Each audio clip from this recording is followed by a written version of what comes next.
ശ്രീരാമകൃഷ്ണദേവനും പ്രസംഗവും. ശ്രീരാമകൃഷ്ണൻ നീരസത്തോടെ, നിങ്ങളുടെ കൽക്കത്തക്കാരുടെ ഒരേ ഒരു തൊഴിലിതാണ്, ലെക്ചർ അടിക്കുകയും മറ്റുള്ളവരെ പഠിപ്പിക്കുകയും. തനിക്ക് ആര് വെളിച്ചം തരും? അതൊട്ട് നിശ്ചയവുമില്ല. പഠിപ്പിക്കാൻ നീ ആര്? ഈ ജഗത്ത് ആരുടെയോ അദ്ദേഹം പഠിപ്പിക്കും.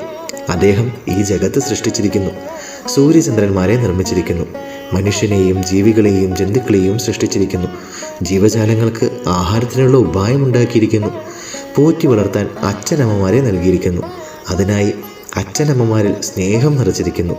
അദ്ദേഹം പഠിപ്പിക്കും. അദ്ദേഹം ഇത്രയൊക്കെ ചെയ്തിട്ടുള്ള സ്ഥിതിക്ക് ഇതിനുള്ള ഉപായം മാത്രം ഉണ്ടാക്കി കൊടുക്കുകയില്ലെന്നോ?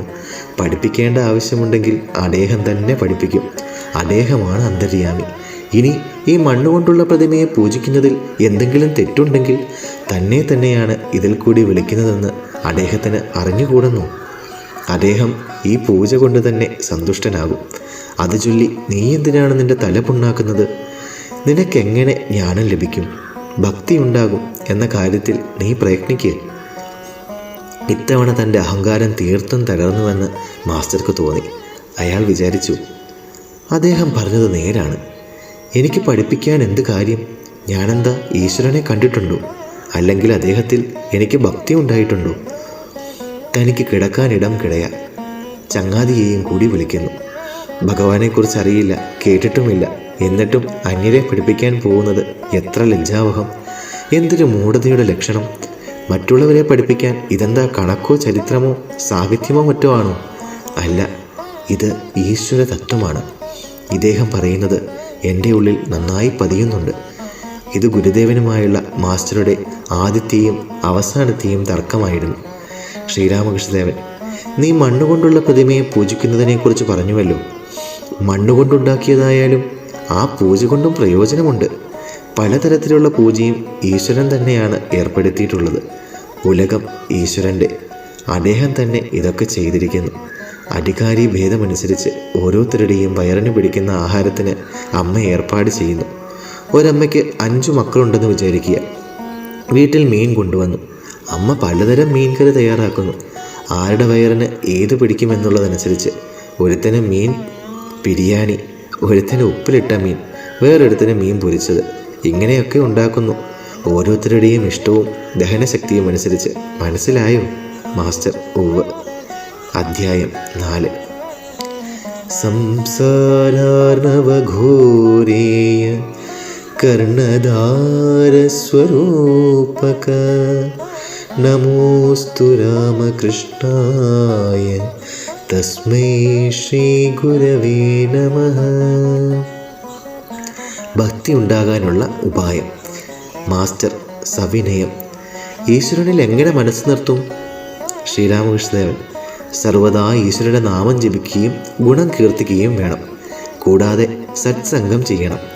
ഇടയ്ക്കിടയ്ക്ക് ഈശ്വര ഭക്തന്മാരുടെയും സജ്ജനങ്ങളുടെയും അടുക്കൽ പോകണം. മനസ്സ് രാപ്പകൽ സംസാരത്തിനുള്ളിലും അതിലെ വിഷയങ്ങളിലും കാര്യങ്ങളിലും മുഴുകിയിരുന്നാൽ അത് ഈശ്വരനെ നനയ്ക്കുകയില്ല. ഇടയ്ക്കിടയ്ക്ക് വിജനത്തിൽ പോയി ഈശ്വര ചിന്ത ചെയ്യുന്നത് വളരെ അത്യാവശ്യമാണ്. ആദ്യകാലത്ത് ഇടയ്ക്ക് വിജനത്തിൽ വസിച്ചില്ലെങ്കിൽ മനസ്സ് ഈശ്വരനിൽ നിർത്താൻ വളരെ പ്രയാസമാകുന്നു. മരം തയ്യായിരിക്കുമ്പോൾ ചുറ്റും വേലി കെട്ടണം. വേലി കെട്ടിയില്ലെങ്കിൽ ആടുമാട് തിന്നു കളയും. മനസ്സിലോ മൂലയിലോ വനത്തിലോ വേണം ധ്യാനിക്കാൻ. സർവദാ സദസത് വിചാരം ചെയ്യണം. ഈശ്വരൻ മാത്രം സത്ത്, നിത്യവസ്തു, ബാക്കിയൊക്കെ അസത്ത്, അനിത്യം. ഇങ്ങനെ വിചാരം ചെയ്ത് അനിത്യ വസ്തുക്കളെ മനസ്സിൽ നിന്നും അകറ്റണം. ഗൃഹസ്ഥ സന്യാസം. ഉപായം. നിർജ്ജനത്തിലുള്ള സാധന. മാസ്റ്റർ വിനയപുരസരം. ലോകത്തിൽ എങ്ങനെ വേണം ജീവിക്കാൻ? ശ്രീരാമകൃഷ്ണദേവൻ, വേലയെല്ലാം ചെയ്യുക, പക്ഷേ മനസ്സ് ഈശ്വരനിൽ വയ്ക്കുക. ഭാര്യ, പുത്രൻ, അച്ഛൻ, അമ്മ സർവരോടുമൊത്ത് വസിക്കുക. അവർക്ക് സേവ ചെയ്യുക. സ്വന്തം ആളുകളെന്ന പോലെ എല്ലാവരോടും പെരുമാറുക. എന്നാൽ അവർ നിന്റെ ആരുമല്ലെന്ന് ഉള്ളിലറിയുകയും ചെയ്യുക. വലിയ ആളുകളുടെ വീട്ടിൽ വേലക്കാരി സകല ജോലികളും ചെയ്യുന്നു. എന്നാൽ നാട്ടിൻ പുറത്തുള്ള തൻ്റെ വീട്ടിലേക്ക് മനസ്സ് പാഞ്ഞുകൊണ്ടേയിരിക്കും. അവൾ യജമാനൻ്റെ കുട്ടികളെ സ്വന്തം മക്കളെ പോലെ വളർത്തുകയും ചെയ്യുന്നു. എൻ്റെ രാമൻ, എൻ്റെ ഹരി എന്നൊക്കെ പറയും. എന്നാൽ ഇവർ തൻ്റെ ആരുമല്ലെന്ന് ഉള്ളിലവൾക്ക് നല്ലതുപോലെ അറിയുകയും ചെയ്യാം. ആമ വെള്ളത്തിൽ ചുറ്റിത്തിരിയുന്നു. എന്നാൽ അതിൻ്റെ മനസ്സ് എവിടെയാണെന്നറിയാമോ? കരയ്ക്ക്. അതിൻ്റെ മുട്ട കിടക്കുന്നിടത്ത്. ലോകത്തിലെ കൃത്യങ്ങളൊക്കെ ചെയ്യണം. എന്നാൽ മനസ്സ് ഈശ്വരനിൽ നിർത്തണം. ഈശ്വരനിൽ ഭക്തി നേടാതെ സംസാരത്തിൽ പ്രവേശിച്ചാൽ അതിൽ കൂടുതൽ ഒട്ടിപ്പോകും. അതിലെ ആപത്ത്, സങ്കടം, സന്താപം ഇവയ്ക്ക് അടിപ്പെട്ടു പോകും. വിഷയചിന്ത ചെയ്യുന്തോറും അതിൽ ആസക്തി വർദ്ധിക്കും. കയ്യിൽ എണ്ണ പുരട്ടിയിട്ട് വേണം ചക്ക മുറിക്കാൻ, അല്ലാത്ത പക്ഷം അരക്ക് കയ്യിലിട്ടു. ആദ്യം ഈശ്വരഭക്തിയാകുന്ന എണ്ണ കയ്യിൽ പുരട്ടിയിട്ട് വേണം ലോകകാര്യങ്ങളിൽ കൈയിടാൻ. എന്നാൽ ഈ ഭക്തി സമ്പാദിക്കുന്നതിന് ഏകാന്തത്തിൽ പോകണം. പാലിൽ നിന്ന് വെണ്ണ എടുക്കണമെങ്കിൽ അതൊരു ഒഴിഞ്ഞ മൂലയിൽ തൈരാകാൻ വയ്ക്കണം. അത് ഇളക്കിയാൽ തൈര് ഉറകൂടുകയില്ല. എന്നിട്ട് മറ്റു പണികളൊക്കെ വിട്ട് ഒറ്റയ്ക്കിരുന്ന് തൈര് കടയണം. അപ്പോൾ വെണ്ണ തെളിഞ്ഞു കിട്ടും. ഇനിയും നോക്ക്, നിർജ്ജനത്തിൽ ഈശ്വര ചിന്ത ചെയ്താൽ മനസ്സിന് ജ്ഞാനവും വൈരാഗ്യവും ഭക്തിയും ലഭിക്കുന്നു. എന്നാൽ സംസാരത്തിൽ വീണ് കിടന്നാൽ അതേ മനസ്സ് നീചമായി പോകും.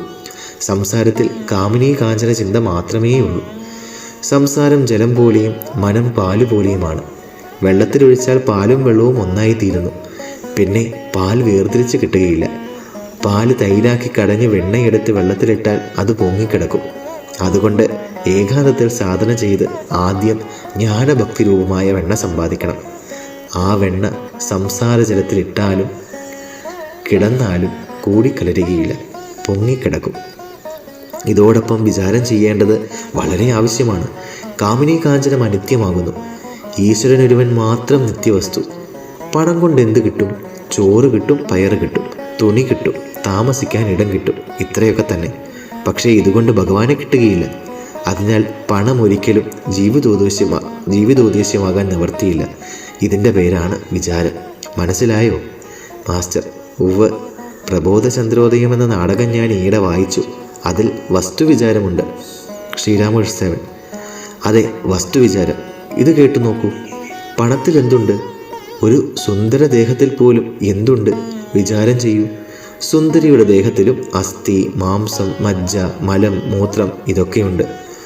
മനുഷ്യൻ ഈശ്വരനെ വെടിഞ്ഞ് ഇത്തരം വസ്തുക്കൾക്കായി എന്തിനു മനസ്സ് കൊടുക്കണം? എന്തിന് ഈശ്വരനെ മറന്നു കളയുന്നു? ഈശ്വര ദർശനത്തിനുള്ള ഉപായം. മാസ്റ്റർ, ഈശ്വരനെ കാണാൻ കഴിയുമോ? ശ്രീരാമകൃഷ്ണദേവൻ: ഉവ്വ്, തീർച്ചയായും കഴിയും. കൂടെ വിജനത്തിൽ വാസം, ഭഗവാന്റെ ഗുണഗാനം, വസ്തുവിചാരം, ഈ വക ഉപായങ്ങൾ സ്വീകരിക്കേണ്ടതാണ്. മാസ്റ്റർ, എന്തവസ്ഥയിൽ അദ്ദേഹത്തെ കാണാനൊക്കും? ശ്രീരാമകൃഷ്ണദേവൻ: തീവ്ര വ്യാകുലതയോടെ കരഞ്ഞാൽ അദ്ദേഹത്തെ കാണാൻ സാധിക്കും. ഭാര്യയ്ക്കും മക്കൾക്കും വേണ്ടി ആളുകൾ കുടം കണക്കിന് കണ്ണീർ വാർക്കുന്നു. പണത്തിനു വേണ്ടി മനുഷ്യർ കണ്ണീരിൽ നീന്തുന്നു. എന്നാൽ ഈശ്വരന് വേണ്ടി ആര് കരയുന്നു? വിളിക്കേണ്ടതുപോലെ വിളിക്കണം. ഇതും പറഞ്ഞ് ഭഗവാൻ ഗാനം ചെയ്തു: എൻ മനസ്സേ നീ വിളിക്കയമ്മയെ യഥാവിധി, അമ്മ നിന്നെ ദൂരെ വിട്ടകന്നു വാഴ്വതെങ്ങനെ. ഇല്ലവൾക്കു തെല്ലു ശക്തി വീർപിരിഞ്ഞു മേവിടാൻ, അല്ലലാർന്ന നിന്നെ വിട്ട് കാളി വാഴ്വതെങ്ങനെ. വ്യഗ്രമെങ്കിലാനയാശു നീജപാപ്രസൂനവും വില്ലുപത്രവും സമോദം ഏകുവാനവൾക്കെടോ. ഭക്തി ചന്ദനാവലിപ്ത ആക്കി മാതൃസന്നിധോ, ഭദ്രമാം സുമാഞ്ജലിം കുരുഷ്വപാദപങ്കജേ. വ്യാകുലത വന്നാൽ അരുണോദയമായി. അനന്തരം സൂര്യൻ ദർശനമരുളും. വ്യാകുലതയ്ക്ക് ശേഷം ഈശ്വര ദർശനം. 3 ആകർഷണങ്ങൾ ഒന്നിച്ചുകൂടിയാൽ ഈശ്വരൻ ദർശനം നൽകും. വിഷയിക്ക് വിഷയോടുള്ള ആകർഷണം, അമ്മയ്ക്ക് മക്കളോടുള്ള വാത്സല്യം, സതിക്ക് പതിയോടുള്ള പ്രേമം. ഈ 3 ആകർഷണങ്ങളും ഒന്നുചേർന്ന് ഒരുവനുണ്ടായാൽ അതിൻ്റെ ശക്തി കൊണ്ട് ഈശ്വരനെ പ്രാപിക്കാൻ സാധിക്കും. സംഗതി ഇതാണ്. ഈശ്വരനോട് സ്നേഹം വേണം. അമ്മ എങ്ങനെ മക്കളെ സ്നേഹിക്കുന്നു, സതി എவ்விധം പതിയെ ഭജിക്കുന്നു, വിഷയി എങ്ങനെ വിഷയങ്ങളെ കാമിക്കുന്നു, അതുപോലെ ഈ 3 കൂട്ടരുടെ സ്നേഹത്തെ, ഈ 3 തരം ആകർഷണങ്ങളെ ഒന്നിച്ചു ചേർത്താൽ എത്രയുണ്ടോ അത്രയും ഈശ്വരന് കൊടുക്കാൻ കഴിഞ്ഞാൽ അദ്ദേഹത്തിൻ്റെ ദർശനം ലഭിക്കും. വ്യാകുലതയോടെ അദ്ദേഹത്തെ വിളിക്കണം. പൂച്ചക്കുഞ്ഞിന് മ്യാവൂ മ്യാവൂ എന്ന് തള്ളയെ വിളിച്ച് കരയാനേ അറിയൂ. തള്ള അതിനെ എവിടെ കൊണ്ടുവയ്ക്കുന്നുവോ അത് അവിടെ ഇരിക്കുന്നു. ചിലപ്പോൾ അടുക്കളയിൽ, ചിലപ്പോൾ തറയിൽ, ചിലപ്പോൾ കിടക്കയിൽ തള്ള അതിനെ കൊണ്ടുവയ്ക്കുന്നു. അതിന് കഷ്ടപ്പാട് വരുമ്പോൾ അത് വെറുതെ മ്യാവും മ്യാവും എന്ന് കരഞ്ഞു വിളിക്കുന്നു.